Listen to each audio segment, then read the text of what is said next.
Hey, oh, and we're live. So this is my first time being on the YouTube platform for live streaming. So if I have some weirdo learning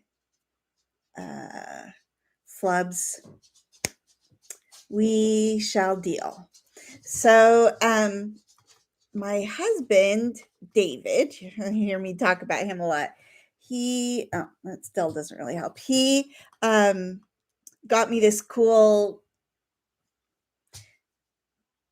phone tripod kind of thing that might be better for this live streaming stuff so you can actually like see what's on my desk and everything, but for now I'm just doing the webcam.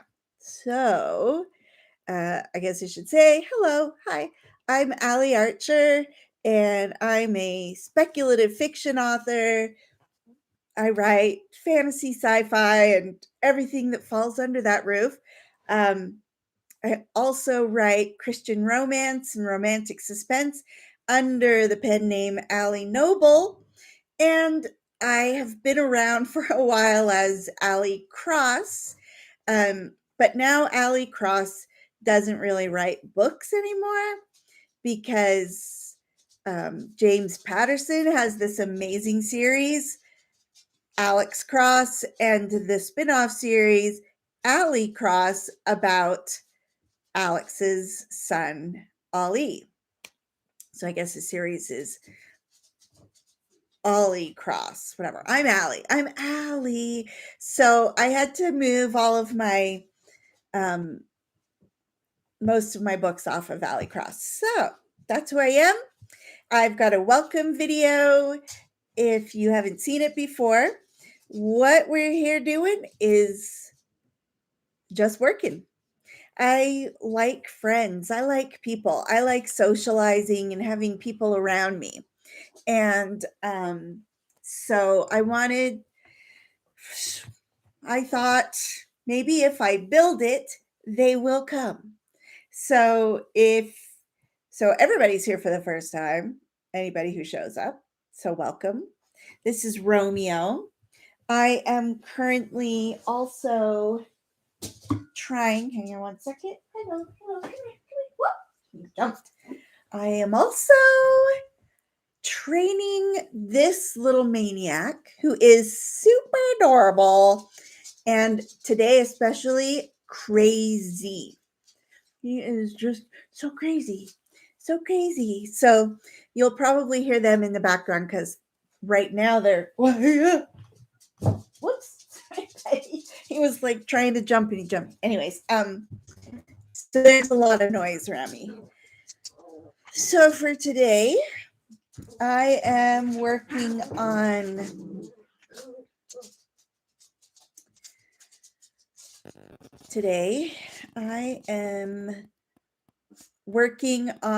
a nonfiction book. So that'll be under that. I think I'll publish that one under Allie Cross.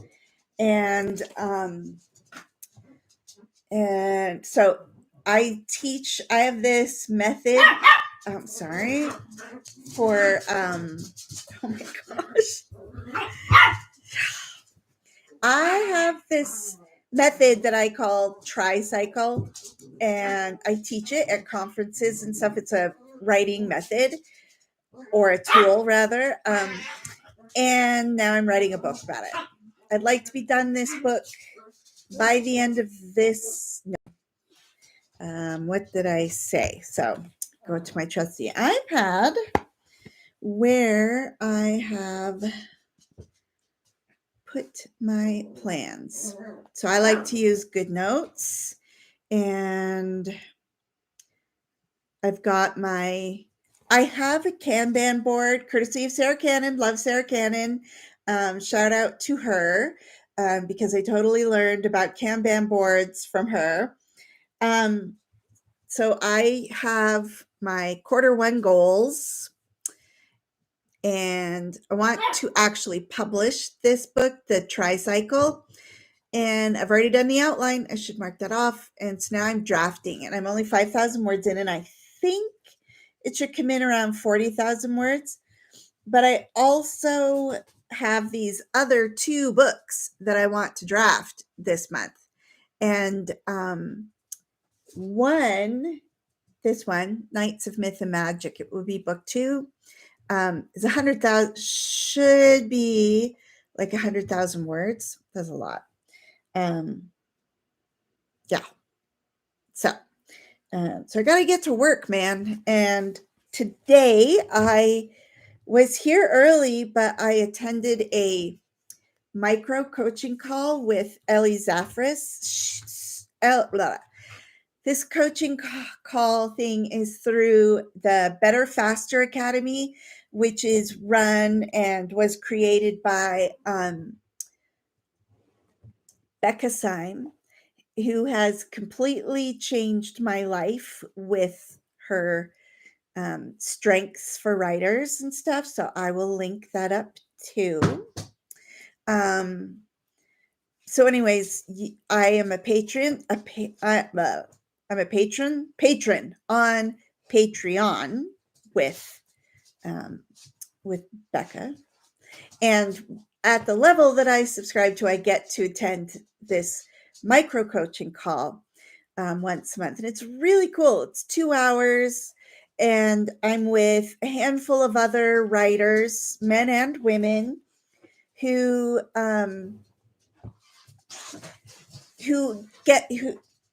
we get to ask a question and get coached on it. So it's really, really cool. But, 2 hours out of my day and I've got to work. So, and let me just show you. Oh, my hair is weird when okay. I'll be right back. No, hey. No siree, Bob. And puppy, Percy, pulled a notebook off of my shelf and just, no, Percy, I don't know where that goes, helped himself to chewing on it. So that was nice. Okay. So I don't know, and you guys will have to tell me if you would like to see my hands actually typing, or if just seeing my face is enough or whatever. I don't know. So you guys can let me know. I'm about to get started. First, though, I realized I have not updated my word count and stuff, and in a little bit I'll need to record my sales because I'm running an ad right now. So okay, so I use so I've got like 4 different planners that I use. My everyday planner is my iPad, and it's just, I don't use a digital planner. It's just one that I've made for myself. It's just got the stuff in it that I like to have in it. I'm also doing the Cultivate What Matters Power Sheets planner for this year, and that is just personal stuff, like personal goals, like go for a walk every day, like take the dogs for a walk, and develop friendships and stuff like that. And then I have this. So this is let's see. It's a paper house planner, undated. So that was good because I started it in September, mid-September. So basically I use the month part to mark down like any ads that I'm running or newsletter. This was a newsletter sign up. And so I track how much it cost, what my closing rank was on Kindle, and how many sales I had, stuff as a direct result of that newsletter promotion.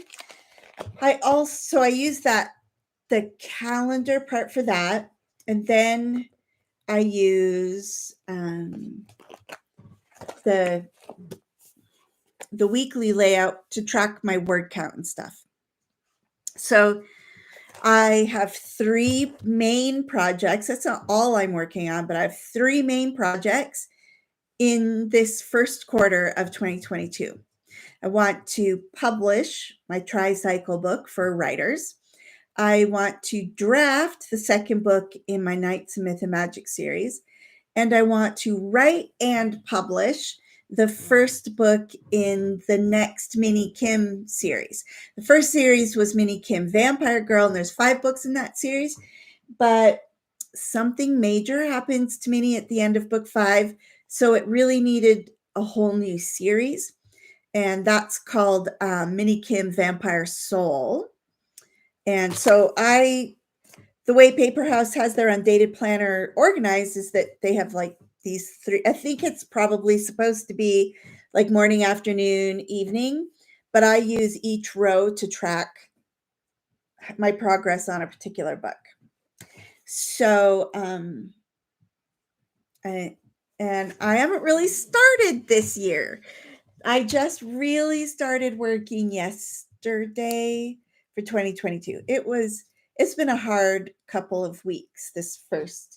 We lost our beautiful and amazing dog Rocky, who was 10 and got nasal cancer, and he went really quickly, and that was a devastating loss. And a friend and mentor of mine, Dave Farland, passed away last week, and it's just been hard. And a friend of mine's husband passed away last week, and it's just been a hard time. So, this is me getting to work just yesterday. So, I want to track my word count from yesterday so that I can track how I do today.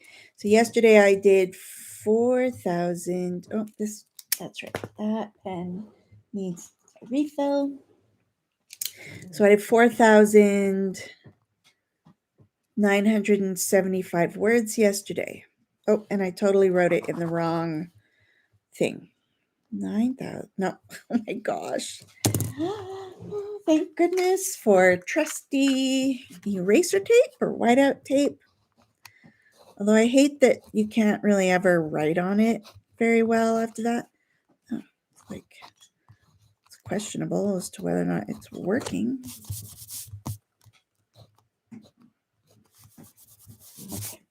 Okay. 4,975. Okay. And excuse me for a moment. My puppy is chewing on something. Oh, hello. You stop doing what you're doing? There you go, Meow. Oh, sorry, Meow. Percy, here, Meow. Percy, here you go. Okay. All right. Alrighty then. If you have questions or anything like that, just put them in the chat. I have a big enough monitor that I can kind of see you while I am working. See the chat. So I'll keep my eye on the chat while I'm working. All right, first, before I forget, let me get you the links to the things I suggested. So there was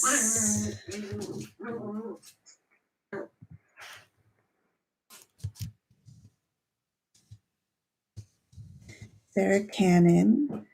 I'm going to show you her heart breathings. She's got two YouTube channels. One is Sarah Cannon, and it's her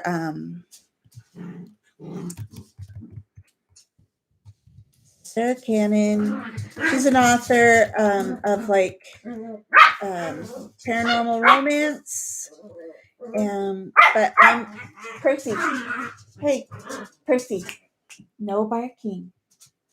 So I'm going to give you the link to her channel for writers and planners and stuff. She's really into planners and is has taught me a lot about goal setting as a writer and everything. It's awesome. And the other thing I mentioned was Becca Syme. And so Becca is also an author, and she has the Better Faster Academy online, but she also has an amazing channel here on YouTube. So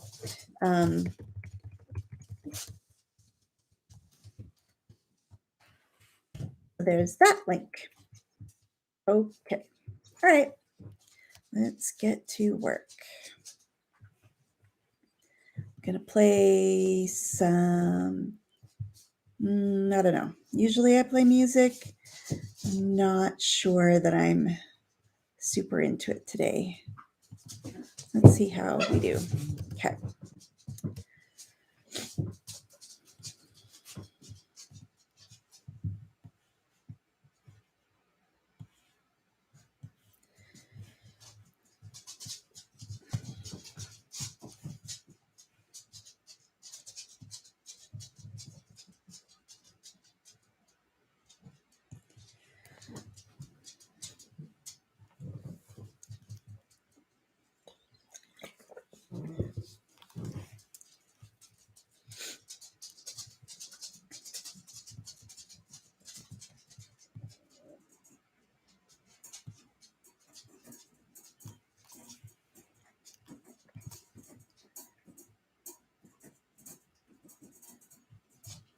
I suppose I should be good and say, hey, subscribe to my channel and hit the notifications bell so that you will always know when I'm live.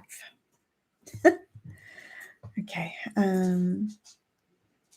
This chapter I'm working on is about character development. Because I think every character, you kind of need to know your character's want and the goal that they think is going to solve all of their problems. Kind of like, when you're unhappy in life and you think, if only I had a better job, a better paying job, then all my problems would be fixed. And you get that better job, but it doesn't do a thing for your problems. That's because, while getting a better job is obviously has value, um, it's not the solution to the problem. So, all right. So first, I'm going to time this.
Good boy, Percy.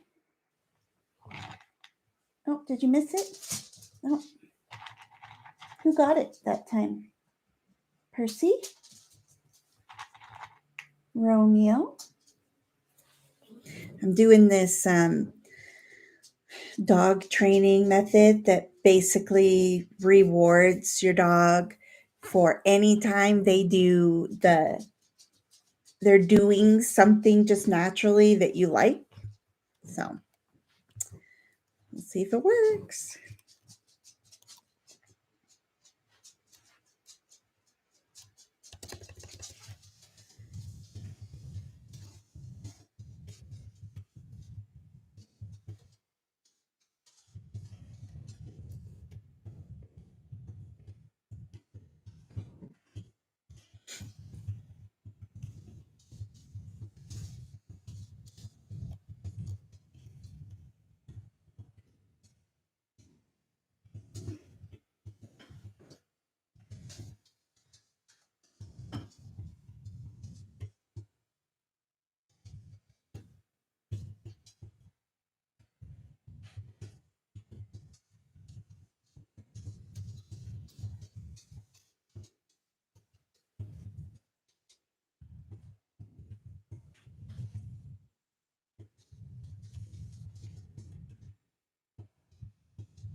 He has been super crazy pants today. I could kind of hear. Are you napping now?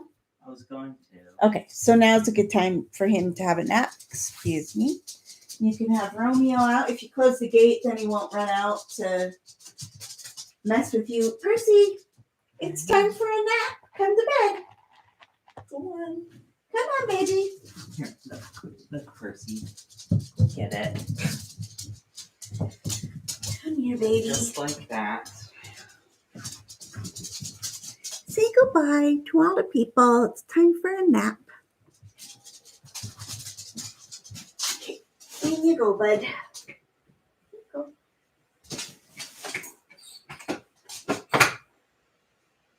Good night, Percy. All right, Mia, you okay? Oh, so I got down, but do. There you go, Neil. See those things about the right thingy, but they haven't yet? Okay. I Alright. Well, I mean, it's not like super tight. It's like priority necessarily. And I was just confused since like CJ was talking yesterday. So I thought about. Sorry. We're now going to enjoy some whining as the pup settles down.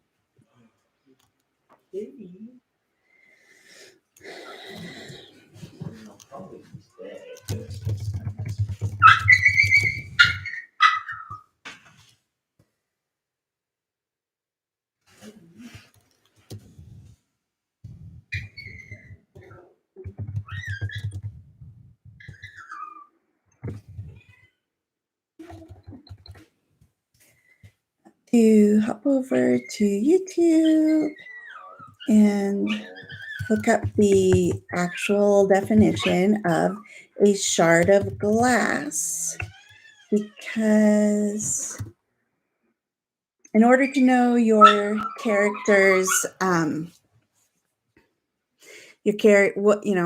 to give your character growth during the course of your novel, you need to know where they're starting at. And sorry, distracted by the Google results. And in order to do that, you need to know your character's shard of glass. That is a wound that sort of festers inside you. Um, Percy, no. Um, yeah, yeah. So that shard of glass festers, and it tends to be something that we have set aside. We don't consciously think about, and I'm so sorry. Oh gosh, I should probably just mute us when he's crying. So I'll finish this later. He's still here, but I'm muting while Percy is expressing his frustration at being put to bed.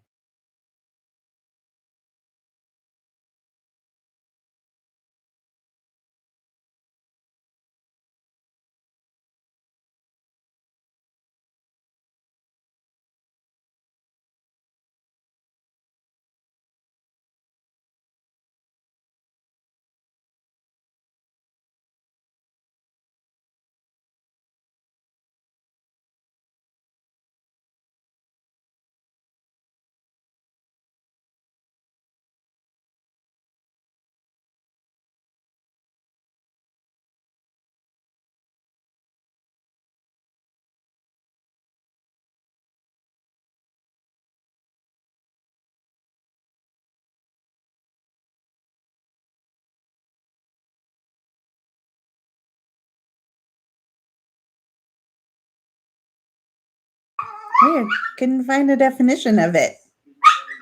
Kind of thought it was a pretty standard psychology term. So maybe it's just in my head. I know this isn't original to me, so I just thought that it had its foundation in psychology, not just in writing or whatever. So you learn something new.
Okay, seems to have settled down. Ooh, what a relief.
I wrote a sentence and then I get to like the payoff part of the sentence and realize I have no idea what I was trying to say. That happens more often than I care to admit.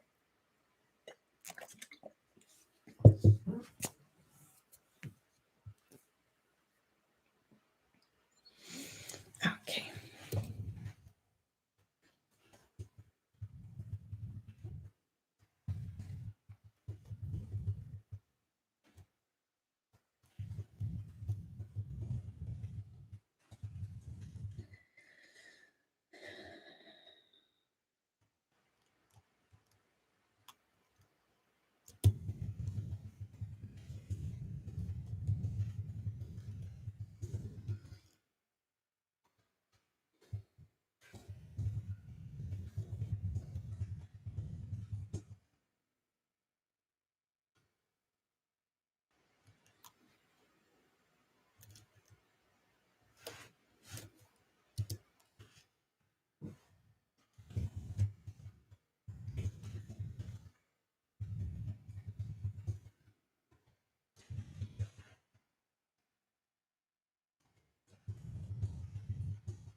Okay, so I'm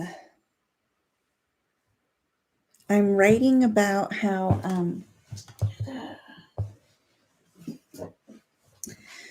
writing about giving the example of how a shard of glass, like maybe I'm talking about I'm giving the example that a character um, wants money and respect because they see other people who have money and respect and think um,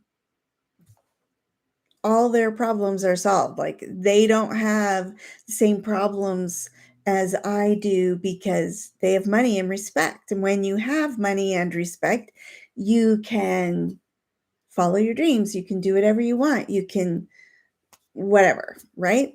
So I'm talking about how a character and human beings like we ourselves tend to think we have something we want and something that we think if only this thing would happen or they got this thing, then all their problems would be solved.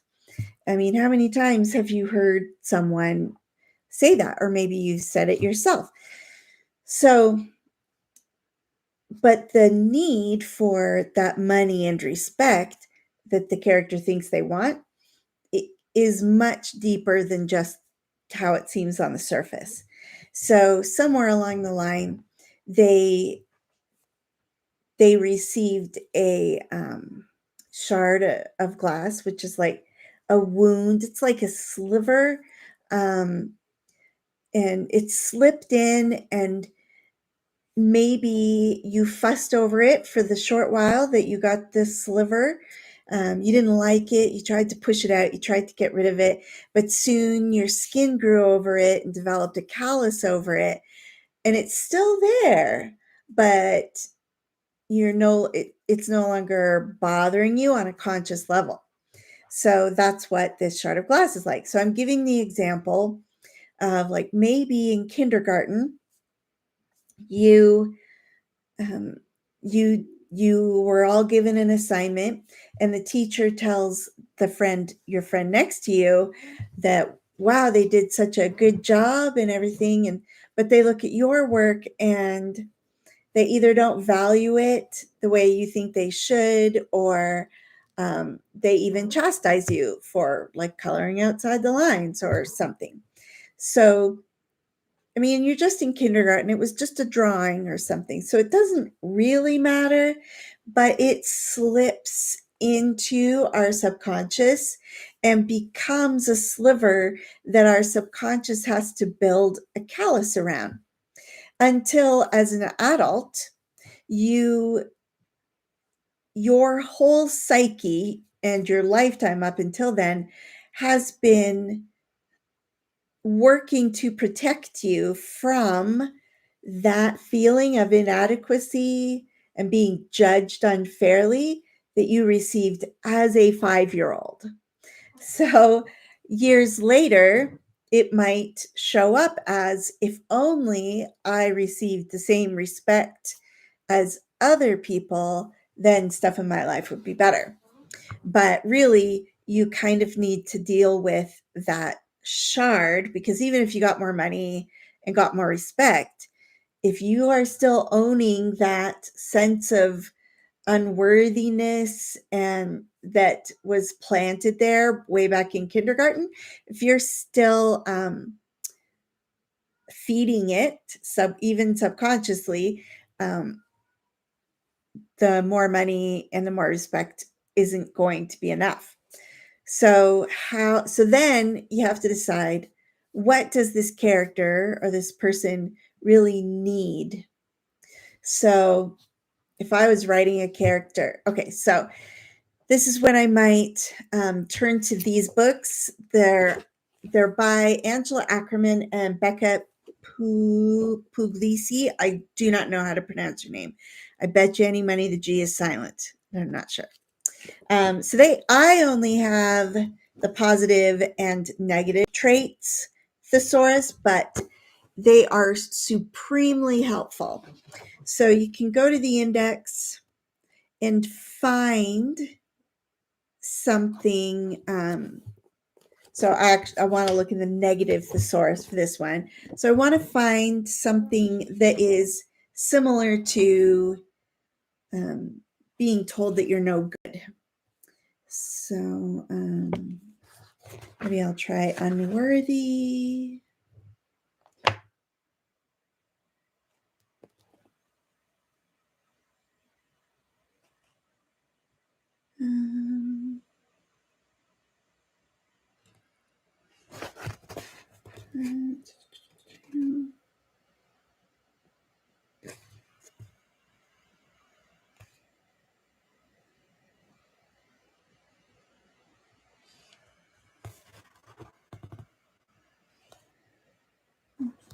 Let's see. I looked up unworthy and that wasn't in there. So what else could I call this thing? Untalented.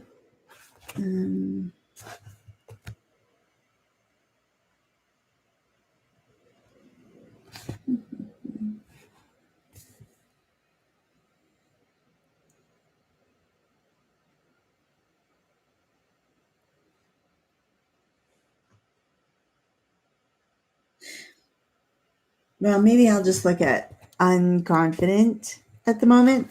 So I found unconfident and I go to its page 128. Unconfident doesn't really sound like it should be a word, does it? Okay. Okay, so they put it under insecure. So unconfident becomes insecure. And I guess that would work. So, okay, yeah. So in this book, it tells you what flaws may be similar to that one. Also, it talks about possible causes for that behavior, which is a good way of kind of figuring out if that negative trait is the one you're actually looking for. So, like in here, one of the possible causes is failure. And that is what I'm looking for. So then it gives you a list of associated behaviors and attitudes and some thoughts that might go along with it. And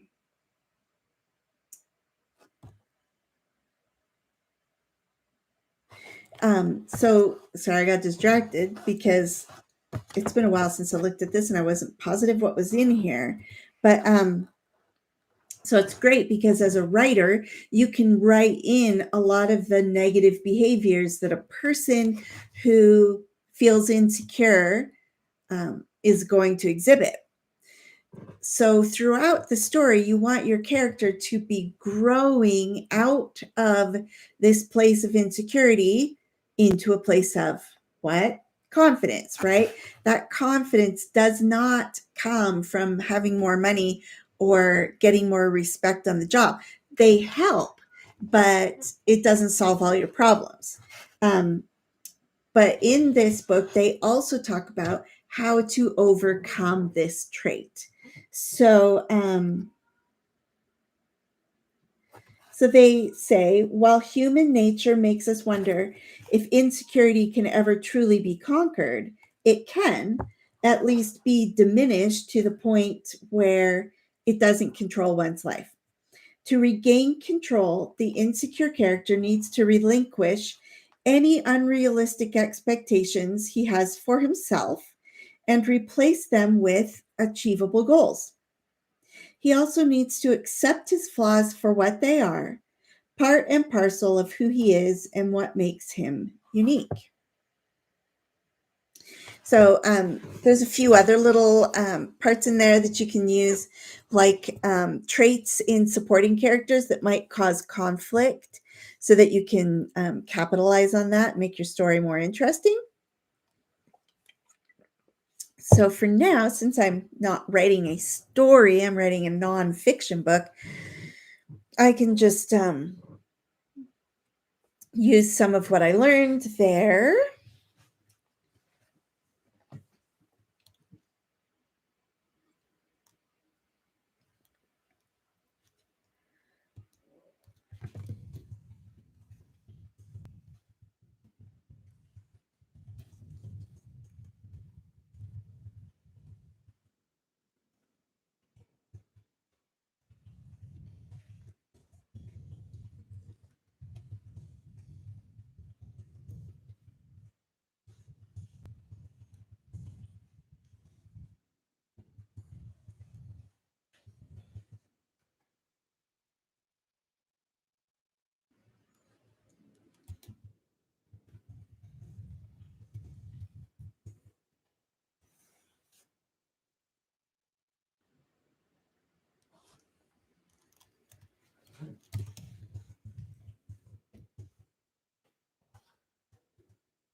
Ooh, getting the sleepies.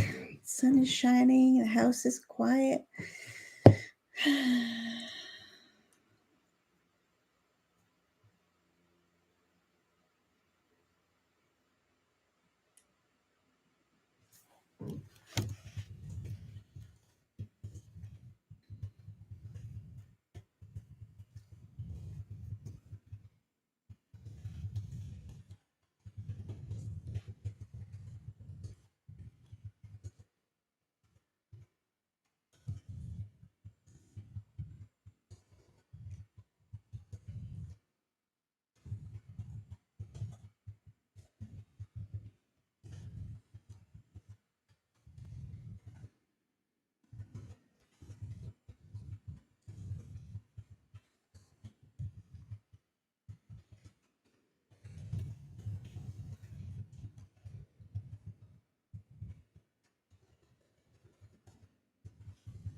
I love my snipping tool.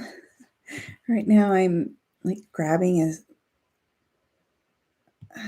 capture of my document of this thing that I want to put into the book. It's like figure one. And I just love how easy it is to just grab that. What do I want to call it?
Hmm.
I see that some like Russian friends have popped on, which is awesome. And I cannot read your comments, so I'll have to translate them.